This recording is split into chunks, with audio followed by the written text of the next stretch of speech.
Yeah, this is John from All Points TV and Flint Talk, and today I have the distinct pleasure of sitting down with Genevieve Peters Scott. She is a candidate for U.S. Senate, and you're out obviously for Michigan. You're hoping to get into the spot that Gary Peters is vacating by not seeking re-election, right?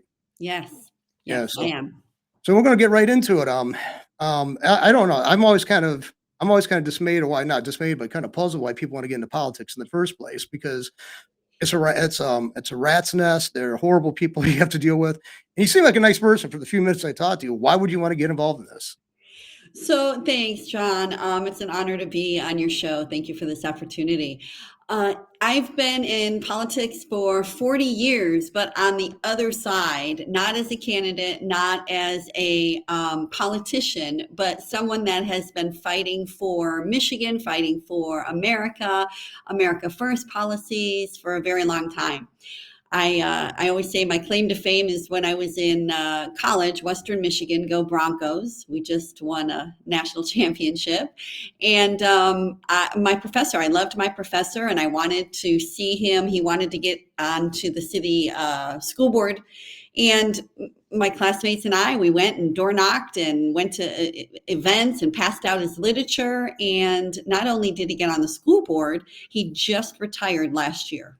Wow. So I mean, it's like, so you got that's the thing, is that people don't realize those kind of, they might roll their eyes on it, but local politics is the best way to get in it because you get a better feel. I mean, what was it? Tip O'Neill said all politics is local. Yes. He was he was a great person.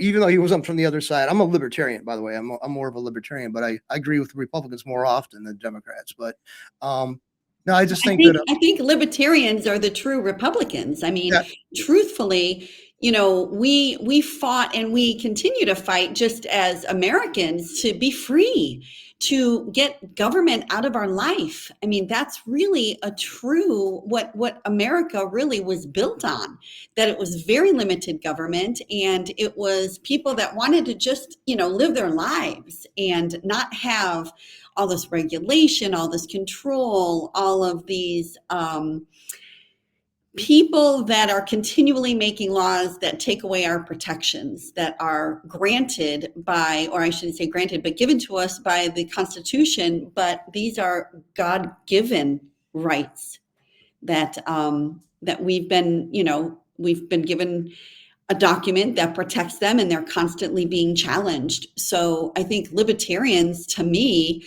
are the true, the core of the American dream. I wish more people out there in the Republican Party thought so, because I've had nothing but blistering attacks, and they accuse us of being liberals. Well, yeah, we're classical liberals. We're not the socialist leaning liberals. And the word liberal and right, but that's another whole other conversation. Right and left in the political Mhm. scene. I don't know why they even use those terms. They're irrelevant at this point. But anyway, Agreed. so what prompted you? What are your major concerns about the United States? I mean, you've been a lifelong Michigan person from your curriculum vitae. You give out there. You went to colleges here in Michigan. Yep. What made you decide to throw your hat in the ring, as they would say? So when President Trump got elected for the third time, just recently, it was just absolutely phenomenal because we're going down, and we have been going down, John, for probably 30, 40, 50 years down a really bad slope. I And think I might have to stop, because right now, for some reason, you're not coming across. I can't see your audio. Hold on here. I'm going to oh, check. okay. Make sure here. Um, where am I at here? I Okay. can see myself. Yeah. I can hear you. Okay, that's good then. All right. Yeah. Okay. We just okay. So go ahead and talk there. Okay. Okay. And just been going down a slippery slope for a very long time, actually. And again, getting very far away from a constitutional republic, which is very problematic. And as a result, every time you get any kind of closeness, it just feels like the Congress isn't willing to do their job. I mean, even look at our immigration, horrible situation in our immigration system. First of all, you elect people to represent you. Then they represent you by making laws that actually help protect you. And those were our immigration laws. And then the executive branch the administration takes those laws and actually makes sure that they're followed. Well, there's a lot of pieces in all of that that aren't being followed, and they're not going and doing what they're needing to do and for the American people. So again, take immigration as an example. This was back when the sanctuary laws were first coming into effect. I couldn't take it anymore. I couldn't take the fact that they were creating laws that were protecting illegal people that were disrespecting our laws, coming here illegally, and they were protecting them over American citizens. So I went out, I got 5 to 6 different groups together on this one issue and built the largest coalition to expose the real law, which was sanctuary law. And we went to 45 different town halls. We had 38 of them write resolutions that actually said, we are not going to abide by this law. We're going to allow our constitutional sheriff, which is a constitutional appointment, we're going to allow him to actually talk to ICE. So there are so many things that I see that have major issues that I've been fighting for, like I said, 4 decades, that now it's time that we have a president with a true backbone that is resetting the deep state, resetting our whole outlook on how we see the world, how we interact with the world, how we interact with each other. And he needs to make sure he has people that follow in line with, again, putting America and Michigan first. Well, another thing is what I always, this the go-to position for the extreme left is that always call anybody who's concerned about immigration as being a racist. That's a medical label. It sticks like, super glue on you, and you can't get it off you because, especially, but I mean, I've met so many people who are of foreign backgrounds who came here illegally through due process and all that. Mm-hmm. I guess you'd call it that way. And they're opposed to this unwarranted, unchecked, unfettered, unvetted, people coming across the borders. And I remember during the time of the COVID, and I had problems with that too. We almost got our YouTube channel blocked because we kept on challenging the narrative at that point. Mm-hmm. And it was oppressive. And both parties are really eager to use social media and put pressure on social media giants to prevent people from actually discussing any issue. I mean, both the Democrats and the Republicans are guilty of that. But anyway, mm-hmm. I just thought that, as I saw this 30 years down the road, that this could be a problem, and nobody addressed it. And somebody would hear there be a piece would pop up in a paper or an article or a news thing on TV or whatever, and it just went away. And it's like, but no, I think it's like, I think it's ridiculous to think that we just could let all these people in and unchecked without any kind of documentation. Yet every time we go to the bank, go to vote, go to do anything, and I think we should be able to do this from voting. I think you should have to present ID. But everything we do as an American citizen depends on us showing documentation. But right. These people come in here and they don't have to have documentation. They have more rights than we do to be anonymous. I don't like that.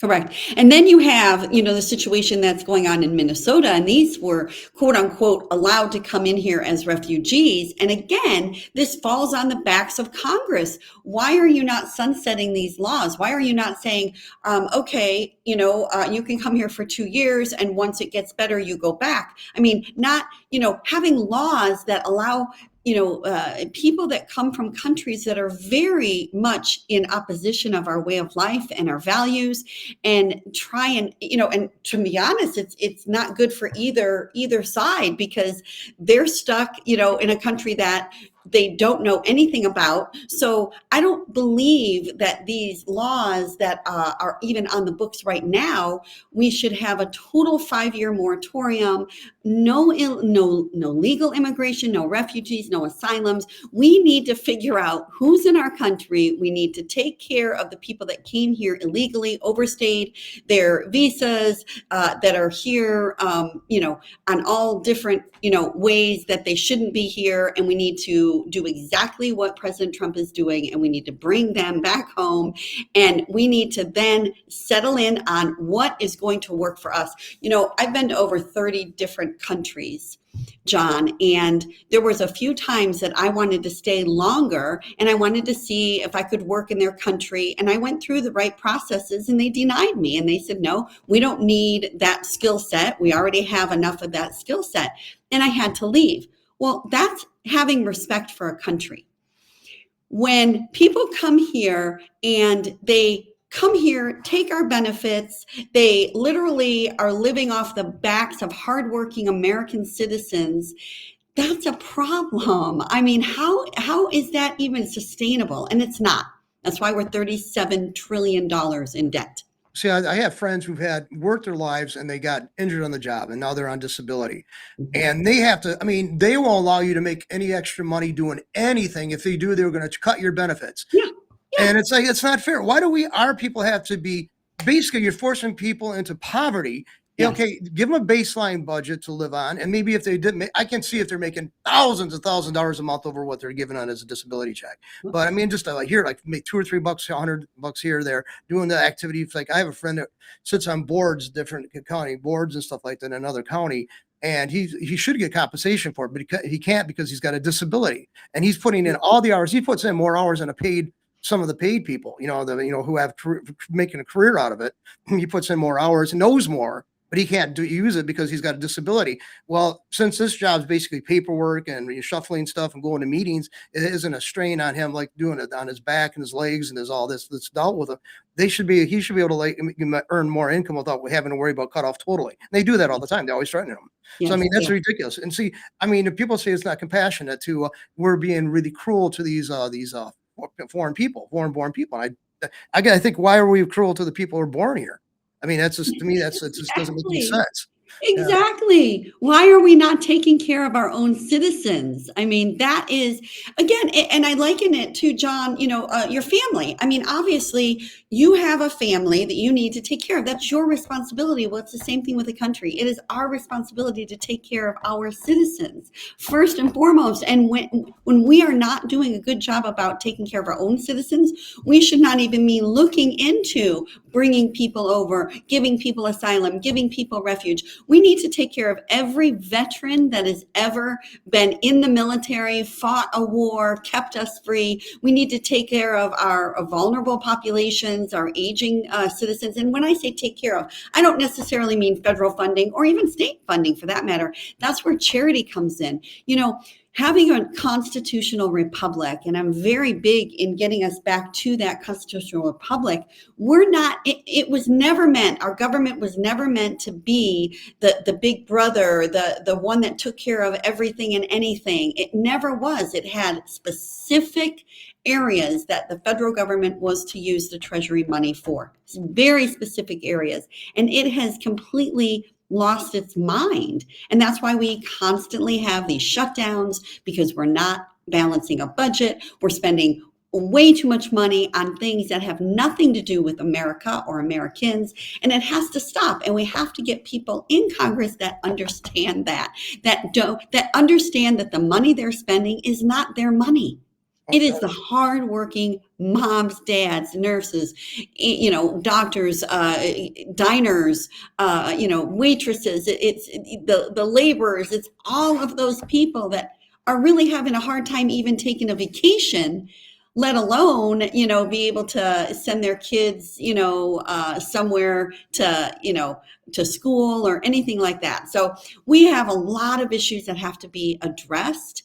And they have to be addressed with people that understand that the money that's in Washington comes from the backs of hardworking Americans. That's so just blithe. I mean, they just look at you blankly and look like, then they turn out the tables on you. They say like, you're being mean spirited. You don't care about people. This person's working a job, or there maybe a couple, they're working at 2 jobs to try to keep their own means going, means to an end. And you're taking that from them. And they're not supposed to say anything. Yeah. Because you're going to label them as whatever, I think it's ridiculous. Absolutely. And I lived the American dream. I was born and raised in Detroit. I'm a 3rd generation Michigander. My father worked on the factory floor for GM and built transmissions. My mom, she worked at the diner. My grandfather worked at Hudson Motor in Detroit. And these are people that still with that, humble beginnings, owned their own home, went to school 4 blocks away with my neighborhood friends. We, literally lived the American dream on very modest income. And my mom, even though she worked at the diner, I mean, she wasn't bringing in a lot of money. We were still able to make it. We were still able to take a little vacation in the summer. We were still able to, just be able to pay for food and have our bills paid for. I, this is a problem today when you've got people that are 30, 20, 30, 40 years old that can't even move out of their parents' basement. I mean, this is an economic crisis that So we're in. So I brought that up one time because I guess in Europe a lot, it's not a big thing for a person who's really in their 30s, 40s, still live at home. Okay. And some Mhm. people can make a case of that. That's good. I mean, I think it is good if if you've got a large enough home and people are accommodating and flexible enough, and that's on them. Okay. But I mean, most people, we want to encourage people to move out of the house at a certain time. And, because it's good for another thing, but it can't be just focused up on being able to buy a house because it's a fuel economy, because now they're just jacking up the price of housing. So it's ridiculous. So, but Right. within reason. But I mean, it's home ownership should be a hallmark. I mean, something to aim for governments to encourage, because now Mhm. people have skin in the game. They're not going to have a divested or totally disinterested populace. But say, I think that's what they're encouraging. I think both Mhm. parties got people who want to encourage people to be detached and just frustrated and giving up. I think Yeah. both parties want like that. Well, and I think, John, the key is being able to have a choice. When, if you want to stay with your family, 20s, 30s, 40s, truthfully, I agree. I mean, you know what? If it's a big family, I love family. I think we need to really focus more on our families in America. But I also believe that there should be a choice. And that kind of goes to the whole COVID thing, and I fought vehemently about the COVID mandates that were unconstitutional. There was no laws, and I was one of the first ones. In fact, I was the first one to publicly defy the mask mandate. It was at Trader Joe's. They I live streamed the whole thing. They called the police on me, and they basically said they weren't going to sell me my groceries if I didn't follow their mandate. And that was just insane to me. Again, it's choice. If you want to wear a mask, it should be your choice. And if you have a mask and it's going to protect you, then why do you care if I have a mask or not? So That's it's Yeah, like the point about vaccinations. Well, I got one, you should get one. Well, why? If yours protects you like you think it's going to, yeah, you're protected. Okay, you're protected. You don't have to exactly. put a gun to somebody's head, socially, to get them to do that. I mean, if they're convinced of, Yes. they're going to do it. No, I see. I've had people tell me they had 4 or 5 of the boosters and all that all together, Mm, and they still end up getting COVID. I mean, it wasn't a safeguard. It really wasn't. It was ridiculous to demand it. And we spoke out against it, and we met up with a lot of opposition, name calling. Like I said, YouTube threatened to suspend our account, for all points, mhm. and all on Flint Talk and stuff. Like, well, I mean, because we're just like, okay, why we can't question this? That's not Yeah. science. Okay. Yep. But anyway, we're going to Mhm. move on a little bit though. Okay. Other than the immigration, I think we covered pretty well. What are the other issues? See, you're going to go to you hoping to go to the DC, where it's like basically a cesspool. A swamp's a good thing. Right. Cesspool, that's totally, you could avoid that. I think that, what else do you think is, I mean, you as a person from Michigan, I mean, you have to bring the federal government's attention to that. Mhm. They have to address that Michigan's experiencing. What Well, one of the things I think that is really costing us a lot in Michigan is that we, for a long time told all our kids, you just have to go to college, no matter what, you've got to go to college. That's the only way you're going to make it. And that's not true. We need to get back to building things. We need to get back to our kids actually having, skill sets that are going to be able to be utilized right out of high school. And I'd love to make Michigan a model state for that. And what I mean by that is starting in having skilled trades in middle school. So right from when they get into 5th, 6th grade, they're already starting bringing back shop, bringing back tech, but where it's utilized to jobs that are going to be able to come in. Tim Cook from Apple, he said one of the reasons that he moved overseas was because they had skilled labor. They were training them in the different skill sets. We need to get back to that in Michigan because we have amazing people in Michigan. We have an amazing state. We have a beautiful state. And we've got great people that love our country, love our state. We've got to get them trained. So if they're already learning it from middle school to 12th grade, right when they get out, they'll have the skilled labor that's in high demand and they'll be able to be work ready. That's one thing. And right now, John, we have 219,000 jobs that are sitting unfilled because of the lack of skilled labor. So that's one thing.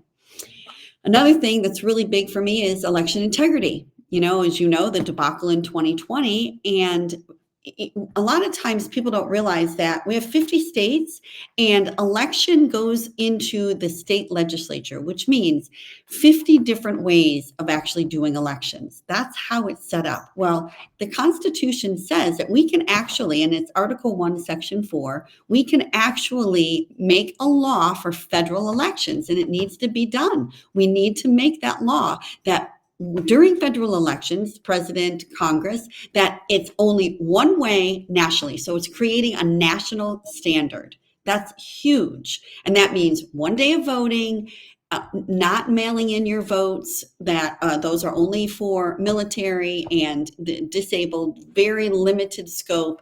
But let's do it the way we all can trust. It's the same way nationally. And we can do that. Congress can do it. It has the ability. There's so many things that Congress can do that actually gives more freedoms to the American people instead of taking the freedoms, and they're not doing that. So Yeah, that's that's another thing that I will definitely be working on day one. So I never heard of that. I mean, we have a person that does a show on a regular weekly basis. George Moss. It's called "What's Going On." He's a constitutional expert, so I'm sure he'd love to pick up part of this conversation and see if he agrees with it, he's going to be mentioning it during his show, one of his podcasts. But I mean, we definitely. Yeah, it's called the election clause. It's in the Constitution. Okay, so I mean, now I am a strict constitutionalist. I mean, the thing is, in the page, there's so many people who take it and they make it more obscure. They want to make it obscure. They want to sound like you got to be like a kind of a Harry Potter thing in approach. You got to have the right mental outlook. You got to have the right prep to actually read it. It's not. It was never intended to be that way. Well, and think about it. When you look at it, it actually was 4 sheets of paper. That's kind of crazy, right? 4 sheets of paper, the entire foundation of our country. And now, you've got all these crazy laws and, just if you remember back during the whole Obamacare, when it had 1,200 pages and they said, well, we've got to read it first, after we pass it. It's like, we'll read it after we pass it. I mean, just crazy stuff like that. So, making laws simpler, making it very transparent. I also think it's really important that we protect every taxpayer dollar.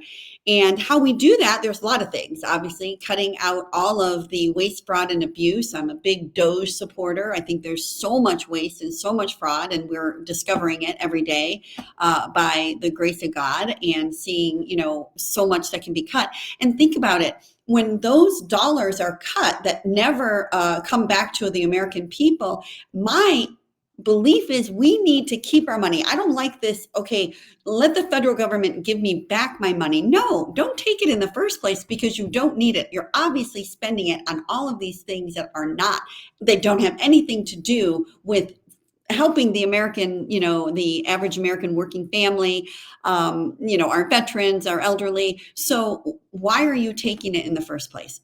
So I'm a big believer that are, cutting, obviously all of these programs that should really be to the states. So I'm also a constitutionalist. The 10th Amendment is very clear. If it does not have anything to do with the Constitution or a constitutional limit, then it goes back to the states. And that's clear. So those are the kind of things the states, because also it's like you said in the very beginning about all politics is local. And when you have it at a local level, you have people a lot closer to be able to hold your elected officials accountable. And you're a lot closer to that. Federal government, when it's trickled down, it's too far away. Most of the time, you can't even get a hold of those people. That's right. I mean, it's like what I do like on your business card here, guided by truth, driven to serve, answerable to you. I think that's a good model for you to base hopefully your political career on, as you go into if you hope you get elected. I mean, I'd like to encourage all candidates. I mean, and even the ones that, I don't know if they'd be all that stellar. They're putting themselves out there, something way beyond I could do. I mean, I wouldn't be willing to do this because you're opening yourself up. They're going to go everywhere. They're going to try to go into. If you did something back in third grade, cheated in a spelling bee, they're going to come after you for it. They're going to try to find it. So I mean, it's definitely open yourself up. So I don't like to attack people on their personal issues. I really don't. I mean, but they're political. I mean, sometimes there is an overlap. And some people who do something so horrible in their personal life, you certainly don't want them in public because they're going to do something like that a larger scale that you're going to have to pick up the tab for or be on Yes. the hook for, some emotionally or more ethically. So, but what would you say is going to be your Gary Peters is the current senator, and you're vastly different than him. Like from this brief conversation we've had, how would you say that what would you hope after your election and you're elected, and what would you want to say you want to be your part of your political legacy? What would you want to see that?